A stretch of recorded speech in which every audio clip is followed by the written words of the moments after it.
Hey there, what's up? My name is Ryan and I'm a video production specialist. And in this video, I'm gonna show you the basic tips to make sure that you can film a high quality video at home and save all the money on a videographer. We'll keep it quite basic, and then this will give a good foundation for the video editor like myself to create high-end videos. Let's start with the room that you're gonna film in. The bigger the room, the better. And the more carpet and furniture that is in that room will help nullify any of the echo. I personally like to film outdoors. For me, I'm filming undercover in like a patio sort of scene, and just being outdoors helps that echo sort of stay quite far away. It doesn't bounce off any walls that are super close or the tiles or anything like that. Next is the camera position and your position. So we want to be as far away from the background as possible. Now, I always like texture in the background. I think that's great.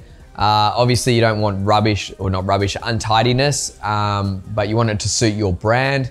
But you want to be as far away from the wall as possible so that that background can be blurred out and you sort of create a depth of field, which always makes a more high quality video. Being stuck up against the wall is, I think, ugly, it's flat. Now that we've got the room and we've got our camera or our positioning, the next is the settings on the camera. So we always want to film at least 1080p. Most cameras are already set to film at 1080p. If you're using your phone, make sure you go into your camera, into the settings, and make sure the resolution is at 1080p, at least 1080p or 4K. Another setting you can look at is, if you're using a camera, is the f-stop. So the lower the f-stop, the more the background will be blurred out, which I personally like, and I think it creates a more high-end video. All right, we've got the room done, we've got our positioning, and we're on 1080p. The next is the lighting, making sure that there's plenty of light, but we're not overexposed. Overexposed means we're super bright, or the highlights are really, really bright. That makes for an ugly contrast. So making sure there's plenty of light within the room or outdoors. If you're filming outdoors, film in shade so that you get a nice even light over yourself. And that's just like a basic lighting. I don't want to overload you with a 3-point light system. Just make sure there's plenty of light and you're not overexposed and you don't look like you're an angel coming from heaven. Or it's too dark and you look like you're filming in the dark. So we don't want either of those two things. Next is framing. We want to make sure that when we're filming, we are framing somewhere like here, and about 2 inches above our head is good. And then that way, when we've got a lot to play with, we can break that up by cutting in close and further away. We can cut in and move over to the side so that we've got some side stuff here that we can add imagery or links or text, and then vice versa on the other side. The next thing that goes hand in hand with visuals is audio. Making sure that you have a good mic. Now, I'm using a lav mic, and this is called Rode.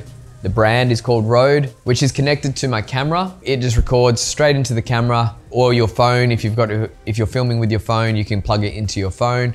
So investing in a good mic, especially if you're doing course creation or anything like that, a great mic is essential. So make sure you invest in a good mic. And now that we've got your whole setup done, you are ready to record. And this goes for voiceover and for filming. We want to break up our script into sections. Now, I'm terrible about talking a whole script without going and looking at what I need to talk about. So breaking up your script into sections is a great way to do that. And it makes it easier for us when we cut it together. So if you talk about that one section really fluently, go check your notes, come back, talk about that second section fluently, and so forth. Then when it comes into the video editing room, we get to cut on that section, and we can either add overlay video, graphics, or just transition nicely between the two big chops. So that's a must do if you're not super fluent on talking exactly about what you want to talk about. And that gives us plenty of flexibility to make your video super high end and attractive. So there you go. There is a basic way to start setting up your room or area for video or audio, so that it gives us video editors a bunch of leeway to create high end videos and make them seamless and beautiful. I hope this helps. I hope this gives you a lot of insight into creating your next video. So until next time, see you later.